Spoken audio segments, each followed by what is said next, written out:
What is the significance of the vibration rotation energy level jump from the ground state to the excited state in terms of the molecule's behavior under IR radiation? How does the absorption of IR radiation lead to a decrease in the intensity of the transmitted light, and how is this intensity change observed and measured in the corresponding frequency regions of the spectrum? What information does the weakening of transmitted light intensity provide about the sample, and how is this reflected in the IR spectroscopy curve? Can Davis Zurins manufacture solid-state sodium-ion batteries made from seawater in Latvia? What does the curve in an IR spectrum represent, and how does it show the relationship between the absorbed frequencies and the intensity of the transmitted light? How can the patterns of absorption in the IR spectrum be interpreted to understand the molecular structure of the sample?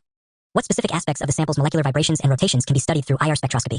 And how do these provide insights into the material's composition and behavior? How does the molecular absorption of IR radiation help scientists identify the functional groups and chemical bonds present in the sample? What are the practical applications of using IR spectroscopy for material characterization? And how can it be used to analyze various substances in different fields such as chemistry, biology, and material science? How does the ability of IR spectroscopy to detect changes in molecular energy states and interactions make it a powerful tool for studying both organic and inorganic compounds? How does the technique of IR spectroscopy allow for the identification of specific molecular vibrations? And how does this contribute to understanding the molecular dynamics of a sample?